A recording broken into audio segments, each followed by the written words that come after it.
জানোই এখন জানুয়ারি মাস চলছে, তাই আমরা শিক্ষকরা আলোচনা করে ঠিক করেছি তোমাদের পড়াশোনার পাশাপাশি আমরা কিছু সহপাঠ্যক্রমিক কার্যক্রম অন্তর্ভুক্ত করব। সেজন্য আগামী 23 তারিখ আমরা একটি উদ্যোক্তা মেলার আয়োজন করেছি। তোমরা কি খুশি?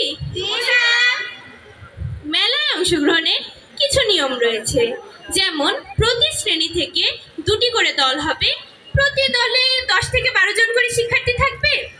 তোমরা যারা অংশগ্রহণে ইচ্ছুক অবশ্যই নিজের পিতামাতার সম্মতিক্রমে আমার সঙ্গে এসে যোগাযোগ করবে। তাহলে এখন তোমরা ক্লাসে যাও, পরবর্তীতে দেখা হচ্ছে।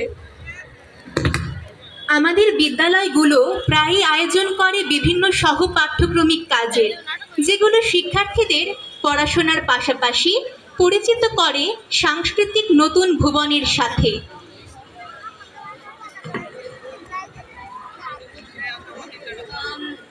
A plus B whole squared equal to A squared plus 2AB plus B squared, A minus B whole squared equal to A squared plus minus... এই যা দিলি তো পড়াটা নষ্ট করে, কত কষ্ট করে দুটো সূত্র মুখস্থ করলাম, এখন আবার সব এলোমেলো হয়ে গেল, নতুন করে আবার পড়তে হবে। যাই হোক, কি বলবি বল? শুনলি তো আমাদের স্কুলে উদ্যোক্তা মেলা হবে, তো চল না আমি আর তুই মিলে একটা টিম বানাই। উদ্যোক্তা মেলা আসলে একটি দল করলে মন্দ হয় না, কিন্তু আমি যেতে চাইলে কি হবে? আমার মা এসব মেলা টেলার মধ্যে আমাকে একদম যেতে দেবে না, এ কথা বললেই রাগ করবে। তাছাড়া আমার অনেক পড়া আছে রে, হাতে সময় একদম নেই। তুই বরং তোর মতো পেছনের সারির কয়েকজন স্টুডেন্টকে নিয়ে একটি দল গঠন কর, তোদের তো অঢেল সময়। কিন্তু আমার মা আমাকে পড়ালেখা বাদ দিয়ে সব কাজে সময় নষ্ট করতে একদম দেবে না রে। একবার বলে দেখ না আন্টিকে, দেখ না আন্টি কি বলে। আর পেছনের সারির বলছিস কেন? গত পরীক্ষায় আমার শরীর ভালো ছিল না, তাই রেজাল্ট ভালো করতে পারিনি। ওসব গৌণ অজুহাত বাদ দিয়ে তুই নিজের পড়ালেখার প্রতি মন দে, এটা করলে তোর নিজেরই ভালো হবে। আর তুই যখন এত করে বলছিস, মাকে একবার গিয়ে বলে দেখি রাজি হয় কিনা। তো এখন তুই যা, আমার অনেক পড়া আছে রে, সময় নষ্ট করছিস অনেক। মানুষ মাত্রই তাদের আগ্রহ ভিন্ন ভিন্ন হয়, কিন্তু সেই আগ্রহগুলো কি আদৌ পূর্ণতা পায়?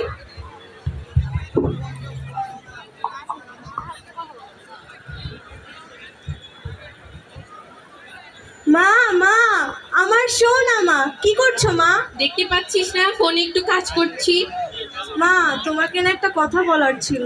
এত আদিক্ষেতা না করে সামনে এসে দাঁড়িয়ে কথা বল। মা আমাদের স্কুলে না উদ্যোক্তা মেলা হবে। কি কি মেলা? উদ্যোক্তা মেলা। সে আবার কিসের মেলা? আরে মা, জিনিস বানিয়ে বিক্রি করে। তো তুই সেখানে গিয়ে কি করবি? মা তুমি তো জানোই আমি খুব ভালো রান্না পারি, তো ভাবছিলাম আমিও রান্না করে বিক্রি করব। দাঁড়া, মোহনার আম্মুর কাছে ফোন দিয়ে শুনি। ঠিক আছে মা।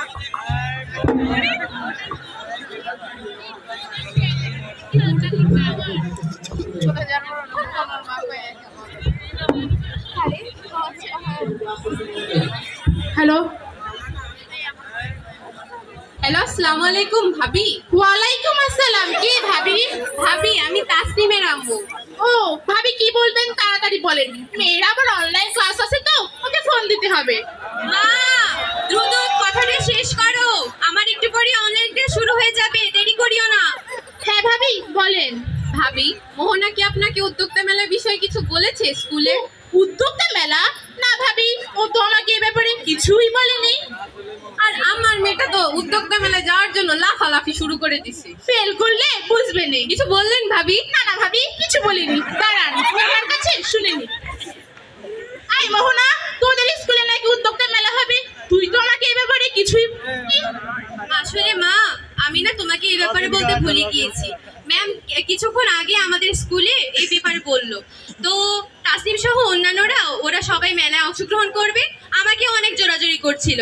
তো বলছিলাম কি আমি ওদের সাথে মেলায় যাই। কোথায় তাসনিম আর কোথায় তুই? তাসনিম হলো পিছনে সারির স্টুডেন্ট, আর তুই প্রত্যেকবার পরীক্ষায় ফার্স্ট হোস। আচ্ছা মা, আমি তো এখন পর্যন্ত 19 বার পুরো সিলেবাস রিভাইজ দিয়েছি, মেলার পর না হয় আরো কয়েকবার পড়বো। 19 বার? আরো 11 বার না দিলে হয়? আর এখন সময় নষ্ট না করে পড়তে বাস। হ্যালো ভাবি শোনেন, এই উদ্যোক্তা মেলা খেলা করার মোহনার এখন সময় নেই। আচ্ছা ঠিক আছে ভাবি, বুঝলাম। শোনেন ভাবি, তরকারির চামচ নাড়া দিলেই তো পড়াশোনা হয়ে যায় না। তাছাড়া বাচ্চাকে এত কষ্ট করে পড়াশোনা করাইছি কি আছে ভাবি। আচ্ছা ভাবি, রাখি।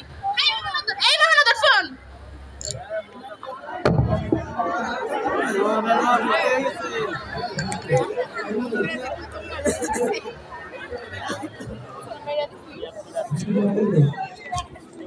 তাসনিম, এই তাসনিম।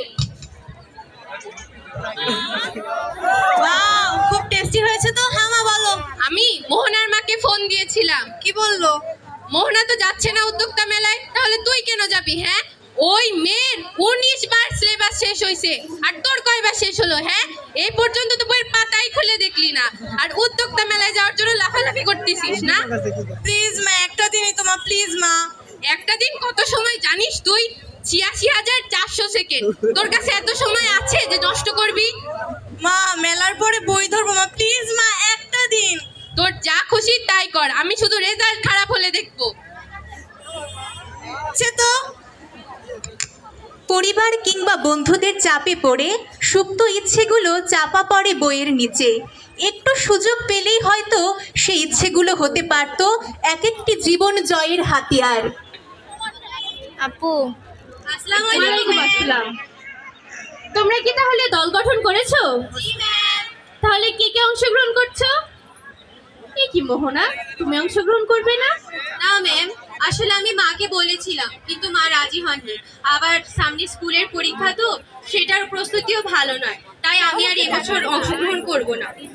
শোনো মোহনা, পড়াশোনার পাশাপাশি এগুলোও কিন্তু আমাদের জীবনের অংশ। এই জন্যই বিদ্যালয়গুলো কিন্তু এ ধরনের আয়োজন করে থাকে। তুমি এই বছর অংশগ্রহণ করতে পারছো না, সমস্যা নেই, পরবর্তীতে অবশ্যই চেষ্টা করবে। জি ম্যাম, আগামী বছর দেখি মাকে রাজি করাতে পারি কিনা। আর তোমরা যারা যারা অংশগ্রহণ করছো অবশ্যই নিজের নাম লিখে আমার কাছে জমা দিবে। আমি তোমাদের ব্যানারটি তোমাদের স্টলের সামনে টানিয়ে দেব। আচ্ছা, আমাদের প্রত্যেকেরই কিছু বিশেষ যোগ্যতা থাকে। শেষ পর্যন্ত বিদ্যালয়গুলোই আবির্ভূত হয় স্বপ্ন প্রকাশের এবং নিজেকে তুলে ধরার শ্রেষ্ঠ মাধ্যম হিসেবে।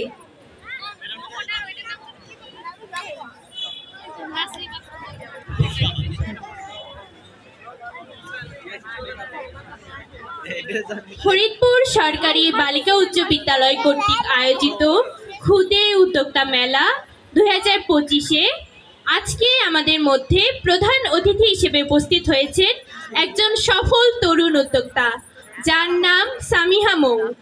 অনুষ্ঠানের এ পর্যায়ে আমাদের মধ্যে বক্তব্য রাখবেন সামিহা মৌ।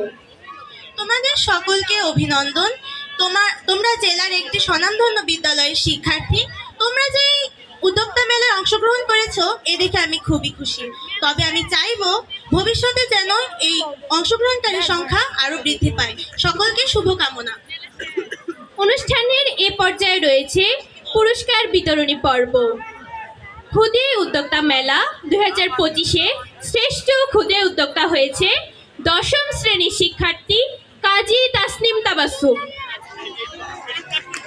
এই মোহনা, আমার একটা ছবি তুলে দে না। না বাবা, আমি ওসব পারবো না।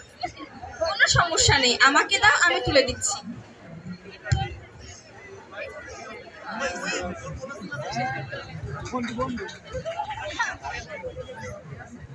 বিভিন্ন প্রতিযোগিতায় পুরস্কার প্রাপ্তি আমাদের নতুনভাবে উৎসাহিত করে, নিয়ে যায় স্বপ্ন পূরণের অনন্য উচ্চতায়। আসসালামু আলাইকুম ম্যাম। ওয়ালাইকুম আসসালাম। তোমরা কেমন আছো? ভালো আছি। তোমাদের সিএ পরীক্ষার খাতা দেখে শেষ করলাম, তোমরা সবাই মোটামুটি ভালো করেছো, তবে ভবিষ্যতে চাইবো আরো ভালো করো। এখন আমি নম্বরগুলো বলছি। প্রথমেই রোল 1 মোহনা পেয়েছে 30-এ 30, জয়া পেয়েছে 30-এ 29.5, লাইবা পেয়েছে 30-এ 29.5, রাইসা পেয়েছে 30-এ 28 এবং তাসনিম পেয়েছে 30-এ 22। সবাইকে অভিনন্দন। নির্দিষ্ট কিছু পরীক্ষা তো খারাপ হতেই পারে, কিন্তু তাই দিয়ে কি ভালো ছাত্রের মূল্যায়ন হয়? তাসনিম, এই তাসনিম। হ্যাঁ মা, বলো। আজকে না তোর সিএ পরীক্ষার খাতা দেওয়ার কথা? খাতা দেখা। এই যে মা। 30-এ 22 পেয়েছিস? মোহনা কত পেয়েছে? মা, তুমি তো জানোই মোহনা খুব ভালো স্টুডেন্ট, তাই ও 30-এ 30ই পেয়েছে। মোহনা 30-এ 30 পেলে, তুই কেন 22 পেলি? মোহনার ঘাড়ি কি দুইটা মাথা আর তোর ঘাড়ি কি একটা মাথা? হ্যাঁ, মোহনার তো যায়নি উদ্যোক্তা মেলায়, আর তুই তো উদ্যোক্তা মেলায় গিয়েও লাফালাফি করে এত খারাপ রেজাল্ট করলি। বলেছিলি না রেজাল্ট দেখো, সেই খারাপই তো হলো। এবার আমি লাস্ট বার তোকে বলে দিলাম, পরীক্ষার রেজাল্ট যদি ভালো না করতে পারিস, পরের বার মোহনার থেকে বেশি নাম্বার যদি না পাস, তোকে রিকশালা ধরে বিয়ে দিয়ে দিব। সময় বহমান, কালের বিবর্তনে কত কিছুই না পরিবর্তিত হয়। মানুষ বেঁচে থাকে তার স্বপ্ন এবং আগ্রহগুলোকে বুকে নিয়ে, কিন্তু পারিপার্শ্বিকের চাপে পড়ে সে স্বপ্নগুলো কি আদৌ ডানা মেলতে পারে? দেখা যাক সময় কি বলে।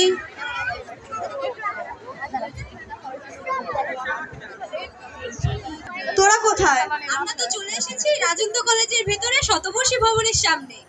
আচ্ছা তোরা দাঁড়া, আমি আসছি। কিরে, কেমন আছিস? এই তো ভালো, তোদের কি খবর? এই তো আমরা ভালো আছি। তো শোন, আমরা তো মনে করেছি যে আমরা আগের দিনের সব বন্ধুরা একদিন একসাথে দেখা করব শনিবারে। তো তোদের কি সবার সময় হবে? না রে, আমার হবে না। আসলে আমাদের যে আগের স্কুল ছিল না, ওখানে উদ্যোক্তা মেলায় আমাকে গেস্ট হিসেবে চেয়েছে, তো আমি আসতে পারবো না। আরে তাসনিম, তোর দেখে অনেক নামযশ হয়েছে। স্কুল কলেজে তো পড়ালেখাই করতি না, ক লিখতে গিয়ে কলম ভাঙতি, আর এখন দেখ তুই কত বিখ্যাত। আমি সবে মাত্র বিসিএস রিটেনে টিকলাম, এখনো চাকরিতে জয়েন করতে হয়তো বা 2 থেকে 3 বছর লেগে যাবে, আর তুই 3 বছর আগেই নিজের পায়ে দাঁড়িয়ে গেছিস। আরে ব্যাপার না, সবই আল্লাহর রহমত। তো আমরা আরেকদিন সবাই দেখা করব। আচ্ছা ঠিক আছে। যার যেদিকে আগ্রহ তাকে সেদিকেই থাকতে দেওয়া উচিত। চাপিয়ে দেওয়া কাজ কেবলমাত্র দমিয়ে রাখে মানুষের সুপ্ত ইচ্ছেগুলোকে। ফরিদপুর সরকারি বালিকা উচ্চ বিদ্যালয় কর্তৃক আয়োজিত ক্ষুদে উদ্যোক্তা মেলা 2035-এ আপনাদের স্বাগত। আজকে আমাদের মধ্যে প্রধান অতিথি হিসেবে উপস্থিত হয়েছে আমাদেরই বিদ্যালয়ের একজন প্রাক্তন শিক্ষার্থী, যিনি বর্তমানে একজন সফল উদ্যোক্তা, কাজী তাসনিম তাবাসসুম। এ পর্যায়ে বক্তব্য রাখবেন কাজী তাসনিম তাবাসসুম। আমাদের সকলের জীবনেই বাধা থাকে, সেই বাধাগুলোকে অতিক্রম করে আমাদেরকে এগিয়ে যেতে হয়। জীবনে বারবার হোঁচট খাওয়ার পরেও উঠে দাঁড়াতে হয়। তাই তোমাদের উদ্দেশ্যে আমি এটাই বলবো, সমাজ, পরিবার সবকিছুর বাধাকে অতিক্রম করে তোমরা জীবনে এগিয়ে যাও। কখনো স্বপ্ন দেখতে ভুলো না, নিজেদের স্বপ্নকে আঁকড়ে ধরে বেঁচে থাকো। ধন্যবাদ।